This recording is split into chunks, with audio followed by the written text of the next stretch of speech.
Your family is supposed to be your safe haven, the people who have your back no matter what.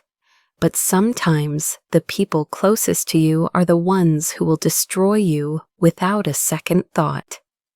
My name is Patricia Martinez, and I'm about to tell you how my own parents physically assaulted me at my brother's birthday party because I refused to hand over my $450,000 condo. What they didn't know was that their greed would cost them everything they owned. For 36 years, I believed I had the perfect family. Sure, we weren't wealthy, but we were close. At least, that's what I told myself every time I wrote another check to cover their mortgage payment, or when I paid for my brother Michael's college tuition, or when I quietly handled their credit card bills month after month. I was the successful daughter, the one who made it in real estate, the one who could afford to take care of everyone else. I started in real estate right out of college, working 16-hour days, sleeping in my car between showings, living on gas station coffee and determination. While other people my age were partying and figuring themselves out, I was building an empire. By 28, I had my real estate license and was closing deals that most agents twice my age couldn't handle.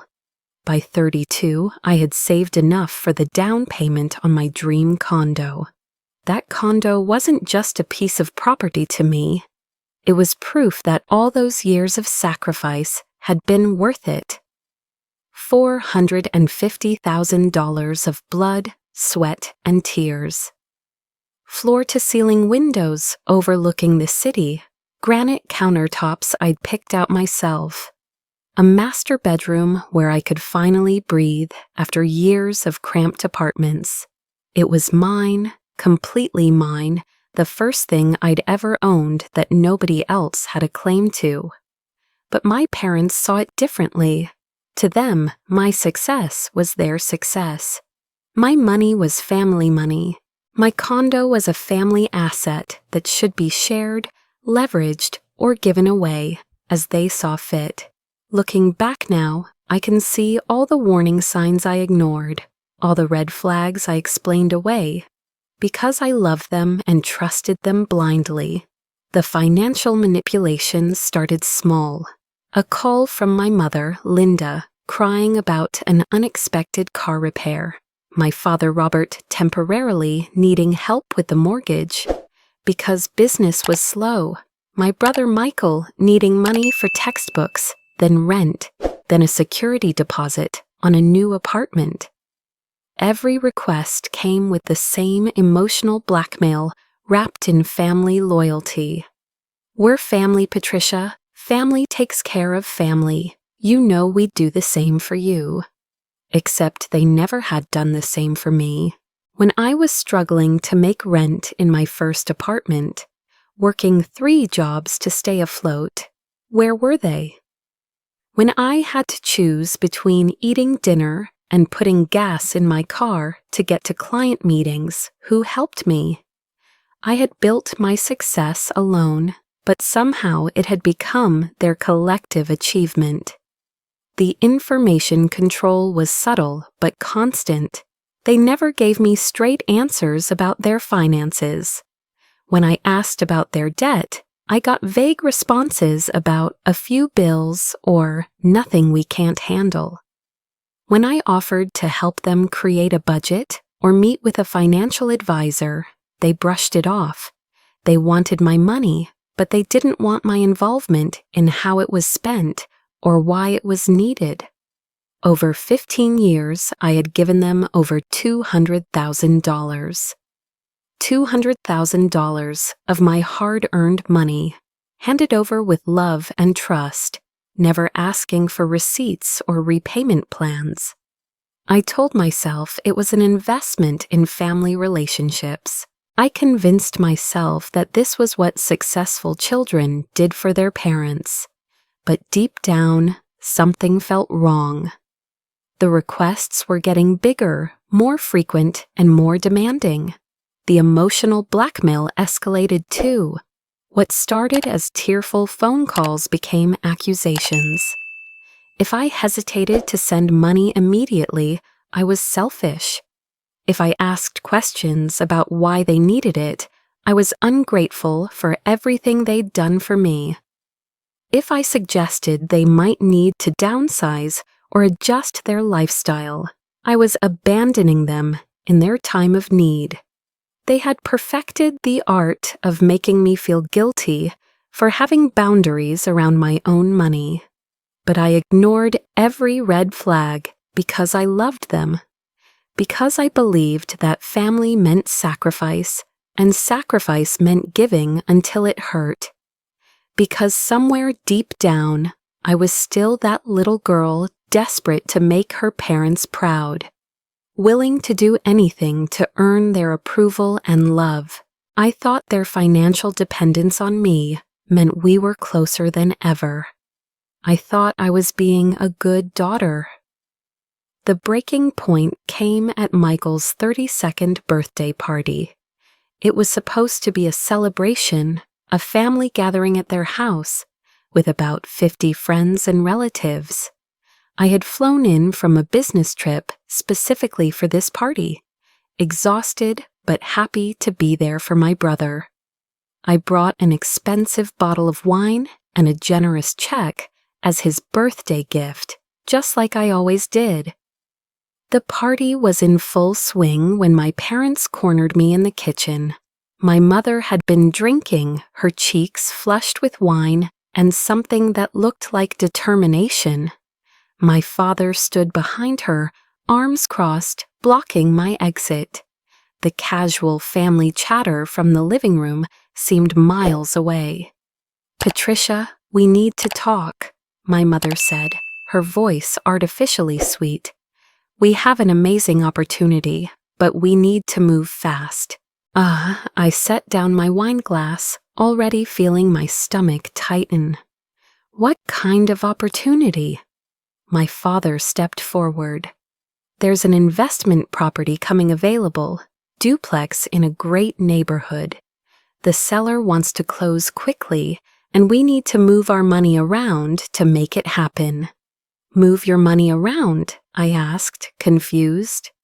My mother reached out and grabbed my hand, her grip tighter than it needed to be. "We need you to transfer the deed of your condo to us temporarily, just as collateral for a bridge loan. You'll get it back in 6 months, maximum. It's just paperwork, honey. You trust us, don't you?" The words hit me like ice water. They wanted me to sign over my condo, my home, my biggest asset, as collateral for their investment deal. Not asking for a loan, not requesting money for a down payment, but demanding ownership of the property I had worked 10 years to afford. "I don't understand," I said slowly. "You want me to give you my condo?" "Not give," my father said quickly. "Transfer temporarily, for the family business. This investment could set us all up for life, Patricia. But we need to show the bank we have significant assets. Your condo puts us over the threshold. Why can't you use your own house as collateral?"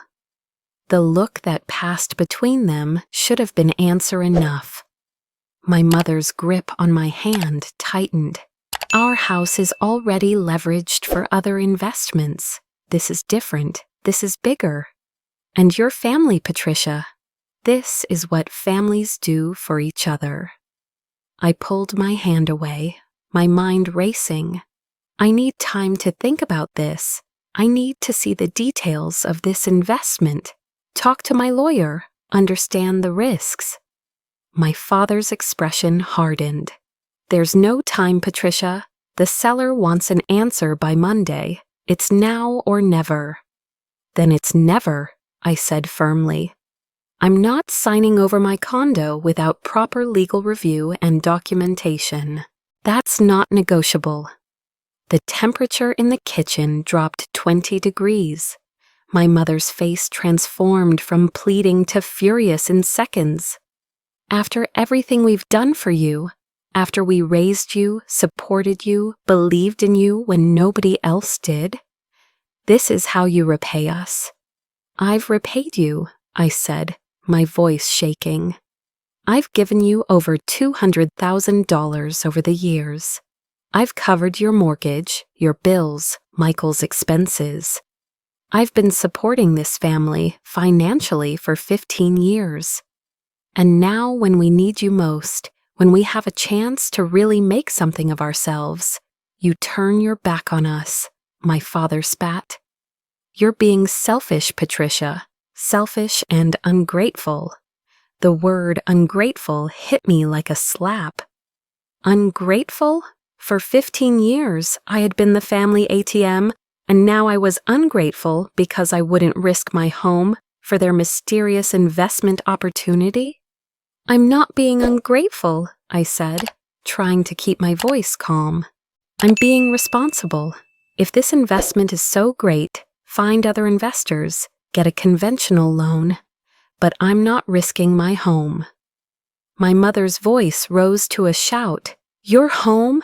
That condo should have been a family investment from the beginning. We helped make you who you are. We deserve a share of your success." "You've had a share," I said, my own voice getting louder.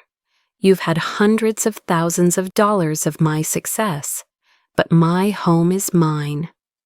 That's when my father stepped closer, his face red with rage. "You spoiled, selfish brat. We gave you everything, and this is how you treat us? Like we're strangers, asking for handouts." The kitchen had gone completely silent. I realized that the party sounds from the living room had stopped too. People were listening. Our family drama was playing out in front of 50 guests, and I could feel their eyes on us even through the walls. "Keep your voice down," I hissed. "Michael's friends are here. This isn't the time or place." "Entitiru." "Don't tell me how to behave in my own house," my mother snarled. She grabbed a champagne bottle from the counter, and for a moment I thought she was going to open it. Instead, she held it like a weapon. "You walk around here like you're better than us, like your money makes you special.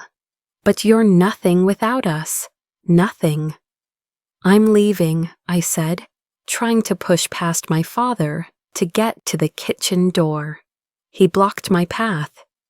"You're not leaving until we settle this. You're going to sign those papers, Patricia, or you're going to regret it." "Are you threatening me?" "I'm promising you," he said, his voice deadly quiet. "Family loyalty goes both ways. If you're not with us, you're against us." I tried to push past him again, and that's when everything exploded. My mother screamed something I couldn't understand and swung the champagne bottle at my head. I ducked, but not fast enough. The bottle caught me across the temple and the side of my face, sending me stumbling into the counter. "Linda!" my father shouted, but he didn't sound horrified. He sounded annoyed that she had acted too quickly. I touched my face and felt blood. My mother had actually hit me with a champagne bottle because I wouldn't sign over my condo. My own mother had physically assaulted me in front of 50 people because I had boundaries around my property. "You ungrateful bitch," she screamed, raising the bottle again. "After everything we've sacrificed for you." My father grabbed my arm, his fingers digging in hard enough to bruise. "This is what happens when you forget where you came from, Patricia. When you forget who your real family is." The kitchen door burst open.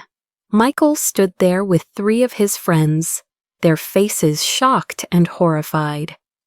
Behind them, I could see other party guests craning their necks to see what was happening.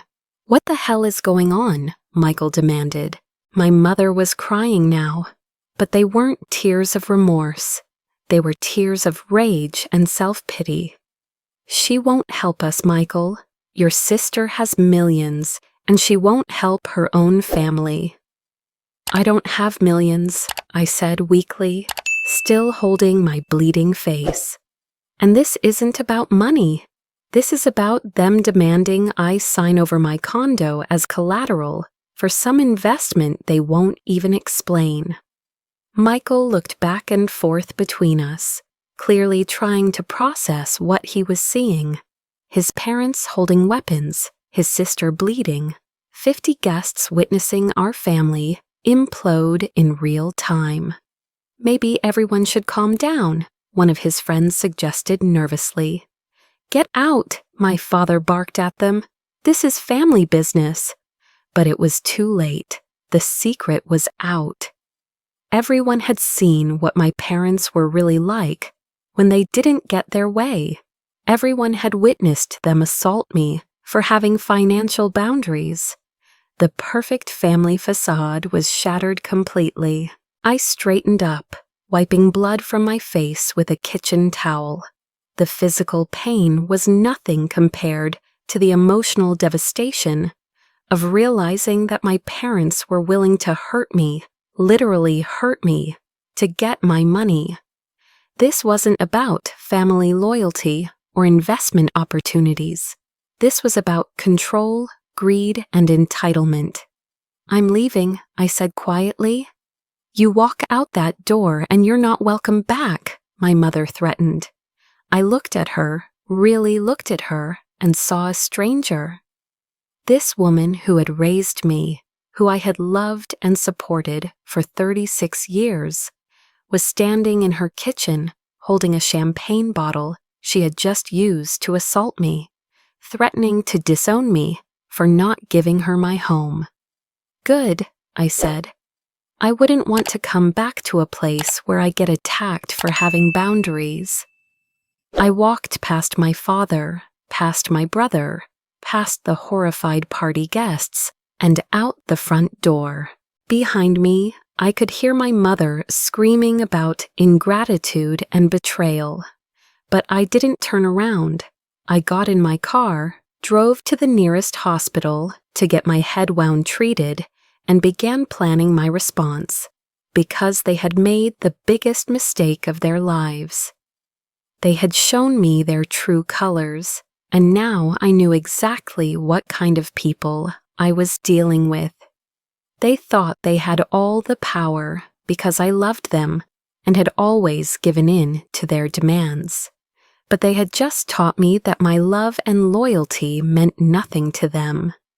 And I was about to teach them what it meant to mess with someone who had spent 15 years learning how to be ruthless in business. They wanted to play games with my property, fine, but they had no idea what game they had just started or how badly they were going to lose. Over the next week, I couldn't stop thinking about what had happened. The physical wound healed quickly, but the emotional devastation cut deeper every day.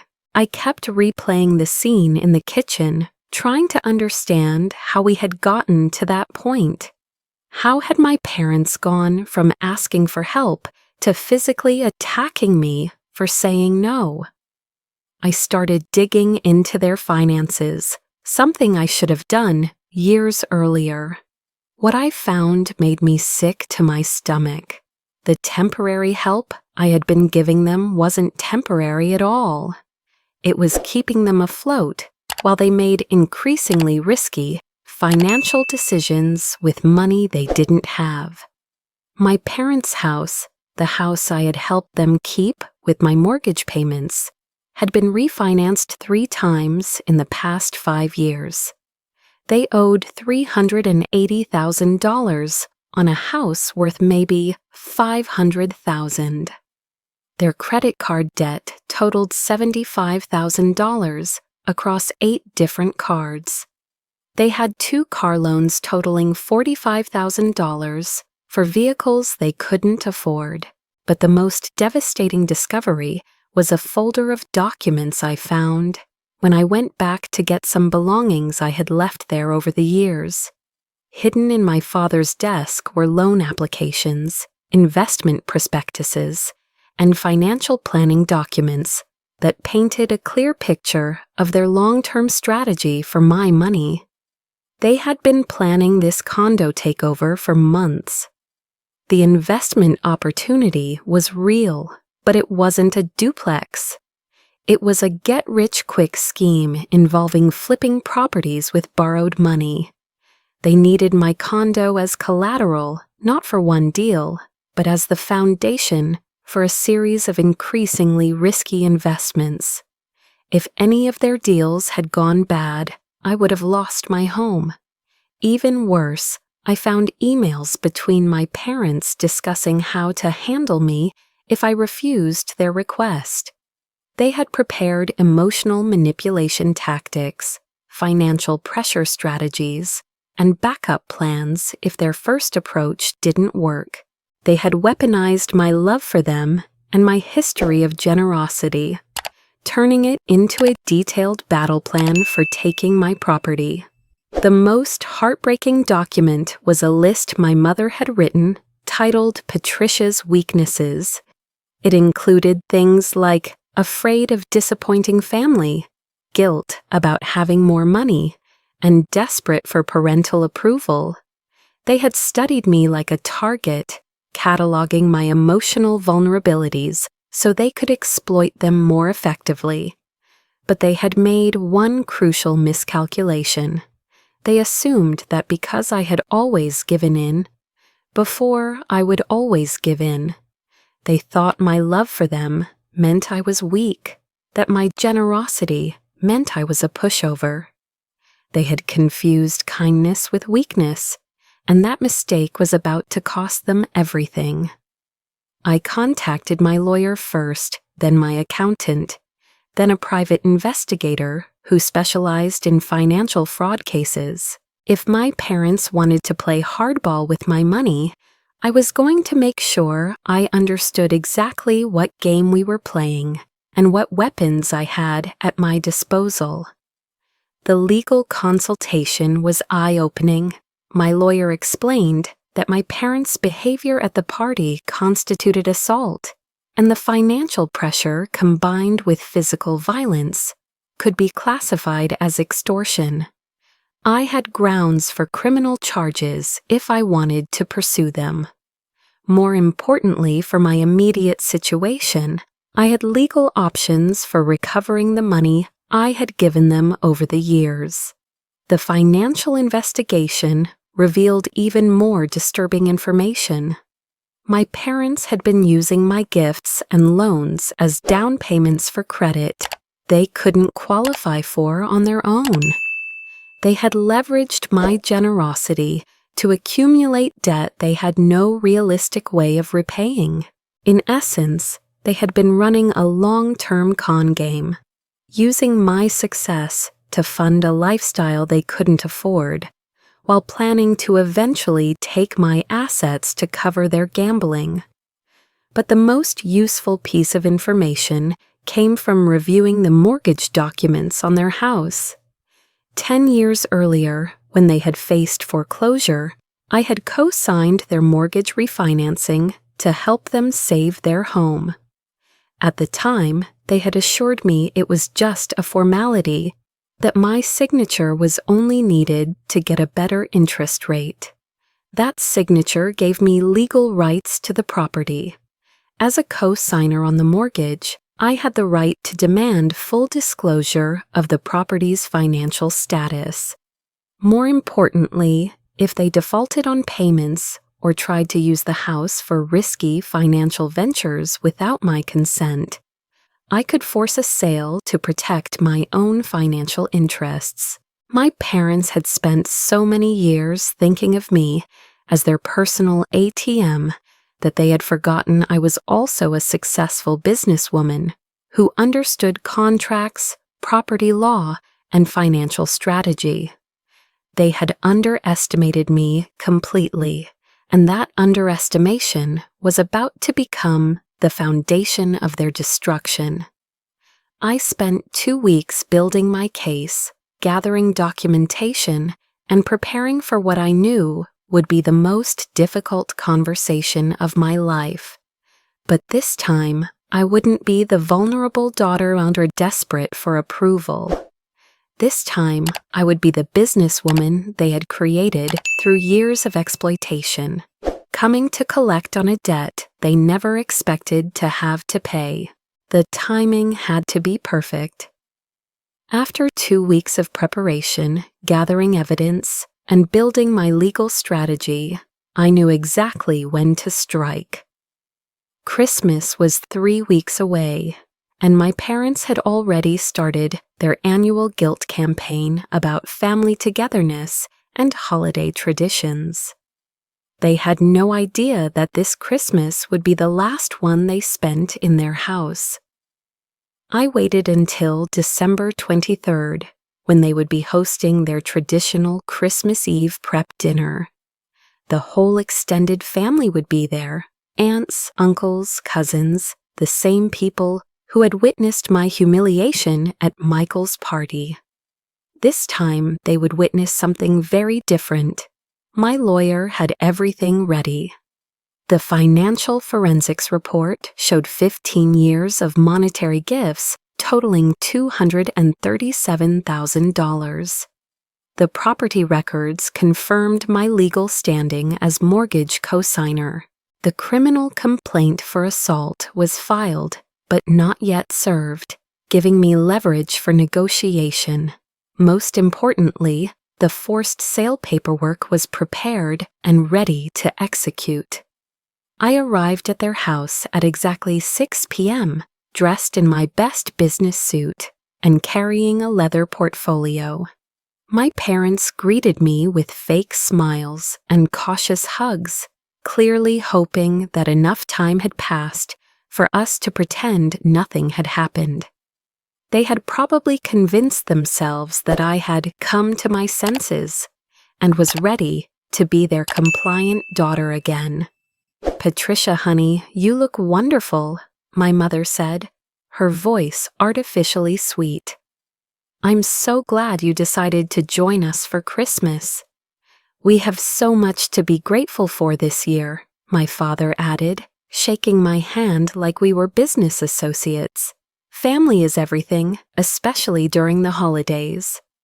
I smiled politely and accepted their offer of wine, watching as the rest of the family filtered in. My Uncle Tom, who had always been the family mediator. My cousin Sarah, who worked in banking. My Aunt Margaret, who had never liked my parents but tolerated them for family peace. They were all here, just like I had planned. During dinner, I made pleasant conversation about work, the weather, and holiday plans.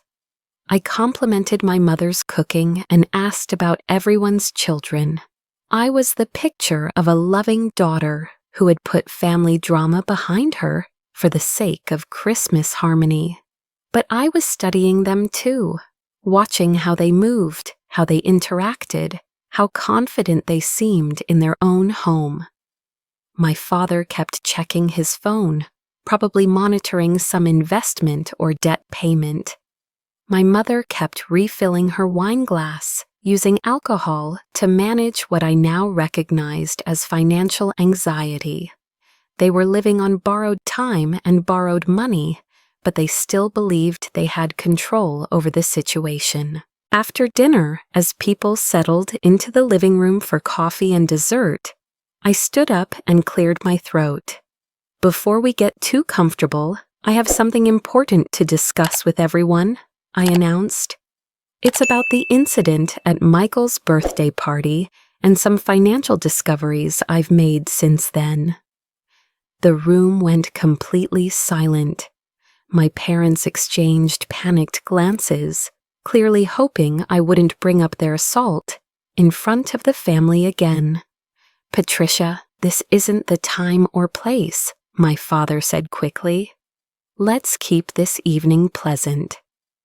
"Actually, this is exactly the time and place," I replied, opening my portfolio. "Because what I discovered affects everyone in this room, and you've all been lied to for years about our family's financial situation."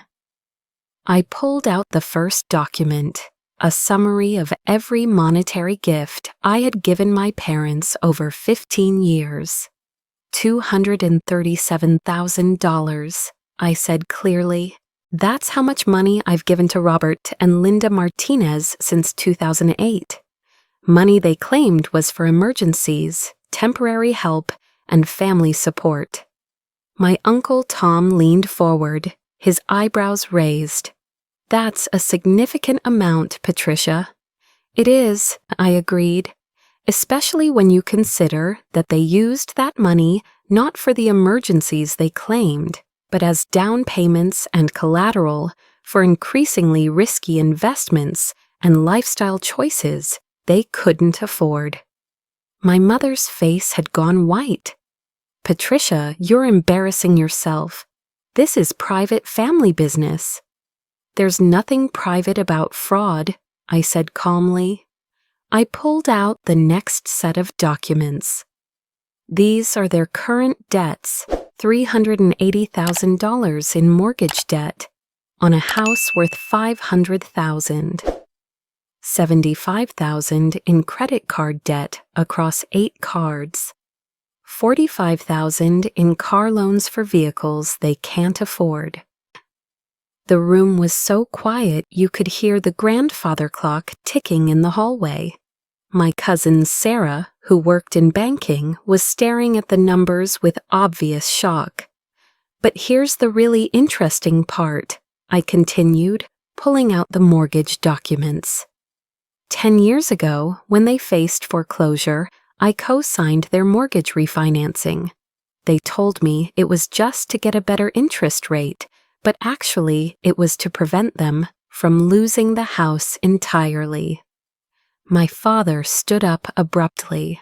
"That's enough, Patricia. You're ruining Christmas over ancient history." "Ancient history?" I laughed, but there was no humor in it. 3 weeks ago, you physically assaulted me with a champagne bottle because I wouldn't sign over my condo as collateral for another one of your get-rich-quick schemes. You called me ungrateful and threatened to disown me for having boundaries around my own property. That's not ancient history, that's criminal assault. My Aunt Margaret gasped. "They hit you?" "With a champagne bottle," I confirmed, touching the scar on my temple that was still visible, in front of 50 people at Michael's birthday party, because I wouldn't risk my home for an investment they refused to explain properly. My Uncle Tom was staring at my parents with disgust. "Robert, please tell me this isn't true." My father's face was red with embarrassment and rage. "She's twisting everything, making us sound like criminals when we're just family members asking for help." "Asking for help?" I pulled out another document. "This is an email chain between the two of you, planning how to manipulate me into signing over my condo. There's even a list titled Patricia's Weaknesses, where you cataloged my emotional vulnerabilities to exploit them more effectively." I began reading from my mother's notes, afraid of disappointing family, guilt about having more money, desperate for parental approval. I looked up at the horrified faces around the room. They studied me like a target, planning how to take my home using psychological manipulation. My mother was crying now, but they weren't tears of remorse. "You're destroying this family, Patricia, over money, over property. Is your precious condo worth more than your parents?" "This isn't about the condo," I said firmly. "This is about 15 years of financial abuse, manipulation, and exploitation. This is about you treating me like an ATM instead of a daughter. And this is about you physically assaulting me when I finally said no."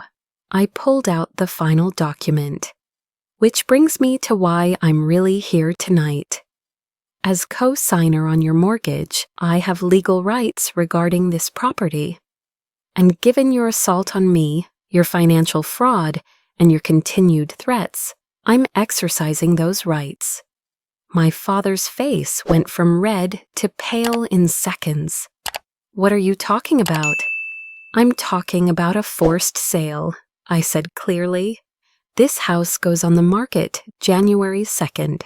You have until then to find alternative living arrangements."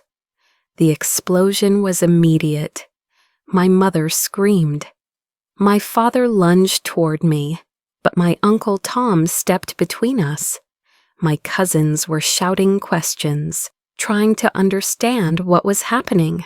"You can't do this," my mother shrieked. "This is our home. We've lived here for 20 years. "It's a home you can't afford," I replied calmly.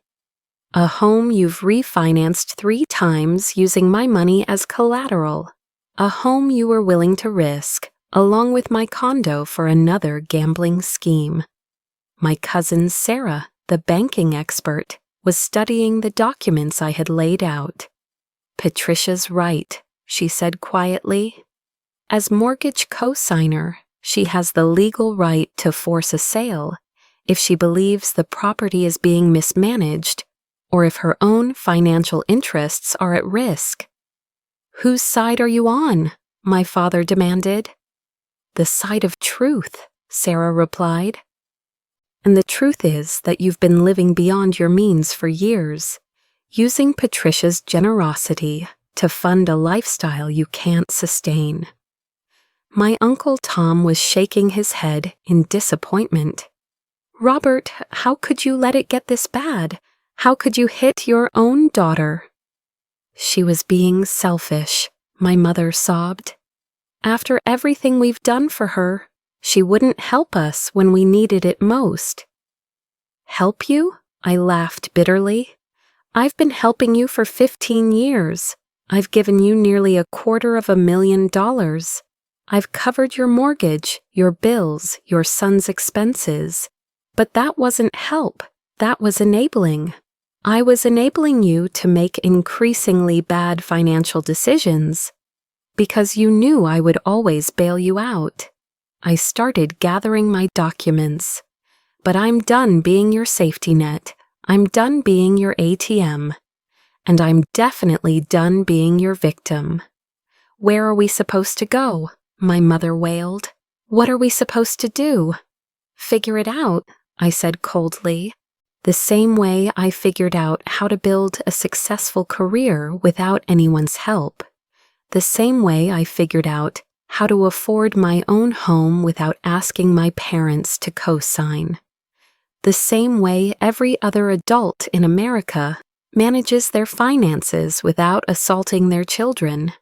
My father made one last desperate attempt at manipulation. "Patricia, please. We're your parents. We love you. We made mistakes, but we're family." I looked at him for a long moment. This man who had raised me, who I had loved and supported and trusted completely. "Family doesn't assault each other over money," I said finally. "Family doesn't manipulate and exploit each other. Family doesn't study each other's weaknesses to plan emotional attacks. You stopped being my family the moment you chose greed over love." I headed for the door, but turned back one last time. "The house will be listed at market value, which should be enough to pay off your debts, with maybe $50,000 left over. That's $50,000 more than you deserve, but I'm not completely heartless. Use it wisely, because it's the last financial help you'll ever get from me." The sale process moved faster than I had expected. The real estate market was hot, and houses in their neighborhood were selling within days of being listed. I hired the best real estate agent in the area, someone who specialized in quick sales and knew how to market properties for maximum profit. My parents tried everything to stop the sale. They hired a lawyer who quickly informed them that they had no legal grounds to prevent it. They contacted my real estate agent, trying to convince her that I was acting irrationally due to a family misunderstanding. They even showed up at my office, demanding to speak with me about working things out. I refused to see them. All communication went through my lawyer, who informed them that any attempt to contact me directly would result in restraining order proceedings. I had learned that the only way to deal with manipulative people was to cut off their access to their target completely. The harassment didn't stop there. My mother called my office dozens of times, crying to my assistant about how I was destroying the family and abandoning my parents in their old age. My father sent emails alternating between rage and self-pity, calling me everything from ungrateful to heartless to a disgrace to the Martinez name. But the most pathetic attempt came from my brother Michael. He showed up at my condo on a Saturday morning looking exhausted and desperate. "Patricia, you have to stop this," he said when I answered the door. "Mom hasn't stopped crying for 2 weeks. Dad isn't eating. They're talking about living in their car." "They have options," I said calmly. "They can rent an apartment they can actually afford.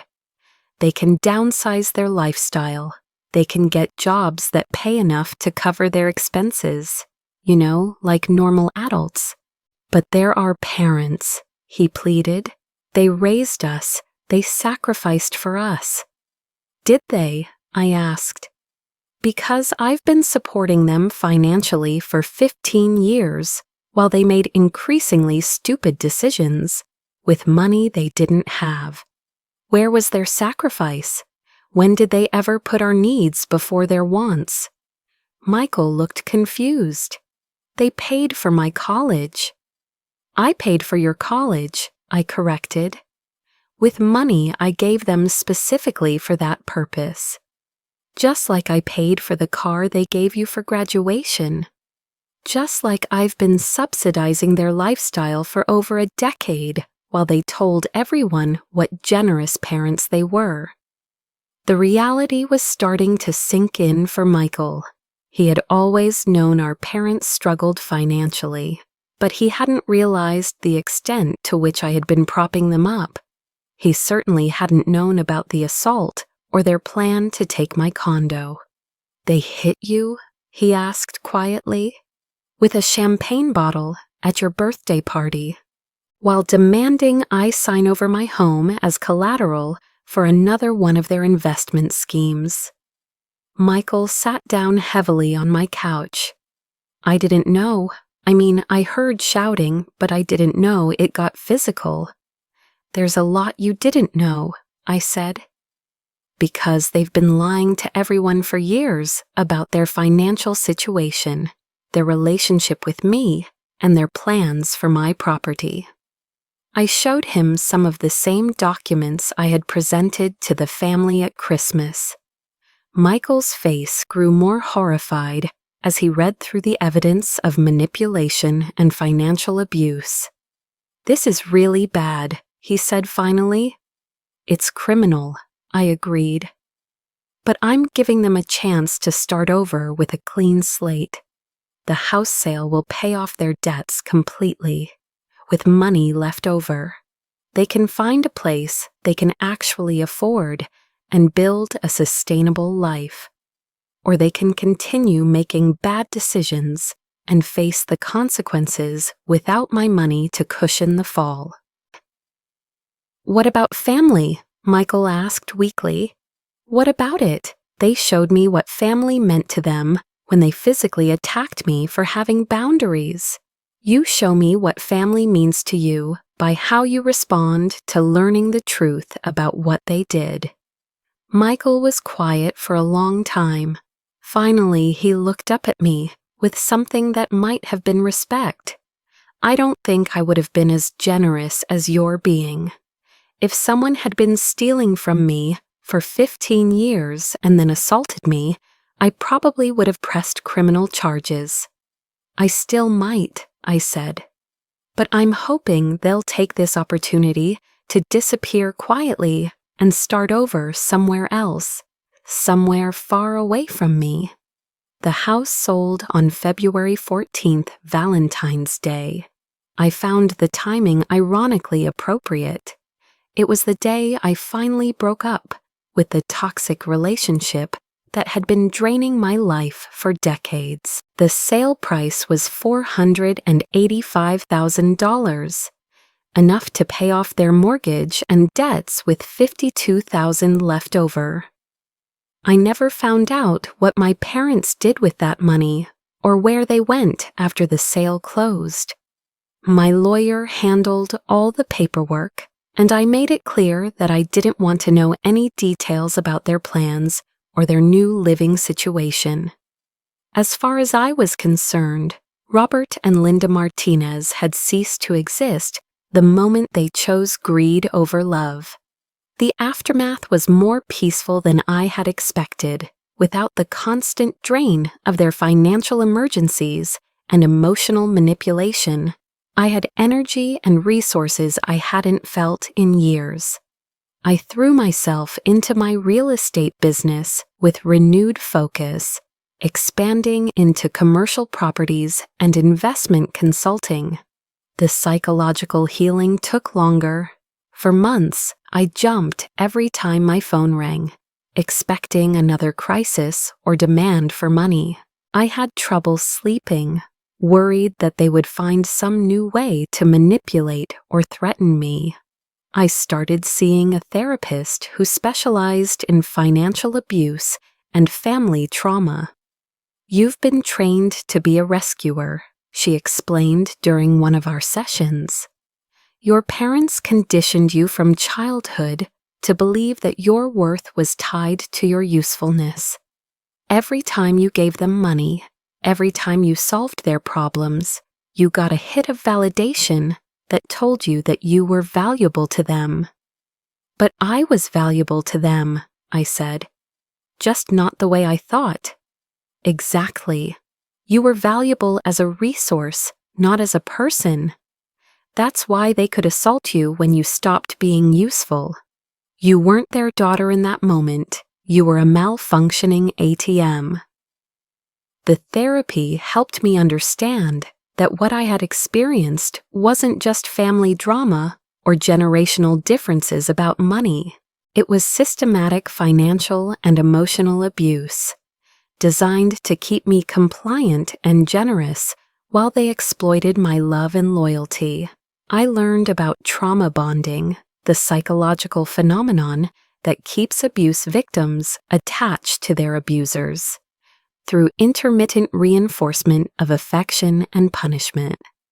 I understood why I had ignored so many red flags and explained away so many instances of manipulation. I had been programmed to prioritize their needs over my own well-being. But the most important thing I learned was that cutting them off hadn't made me a bad daughter. It had made me a healthy adult. Setting boundaries wasn't selfish, it was self-preservation. Refusing to enable their destructive behavior wasn't cruel. It was the most loving thing I could have done for everyone involved. 6 months after the house sale, I got a letter from my brother Michael. He had moved across the country for a new job and was starting his own family. He thanked me for opening his eyes about our parents' behavior and apologized for not recognizing the abuse sooner. "I always knew something was wrong with how they treated you," he wrote, "but I benefited from their manipulation too, so I ignored it. I'm sorry for being complicit in your abuse, and I'm proud of you for having the strength to break free." It was the validation I hadn't known I needed. For so long, I had wondered if I was overreacting, if I was being too harsh, if normal families went through similar struggles. Michael's letter confirmed that what I had experienced was not normal, and my response had been not only justified, but necessary.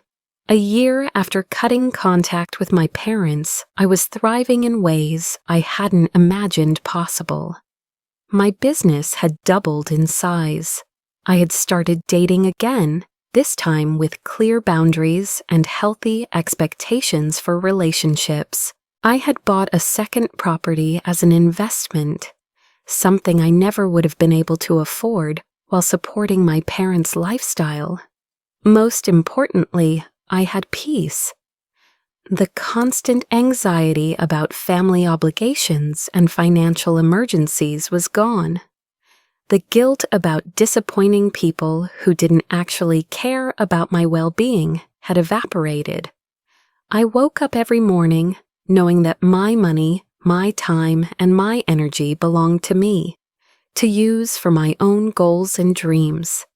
I had learned that sometimes the people who claim to love you the most are the ones who will hurt you the worst. I had discovered that family loyalty is meaningless when it only flows in one direction. And I had proven to myself that I was strong enough to choose my own well-being over the comfort of familiar dysfunction. The little girl who had desperately wanted parental approval was gone, replaced by a woman who knew her own worth and refused to let anyone exploit her kindness again. It was the most expensive lesson I had ever learned, but it was also the most valuable. I had bought my freedom for the price of a family that had never really loved me anyway, and that was the best investment I had ever made.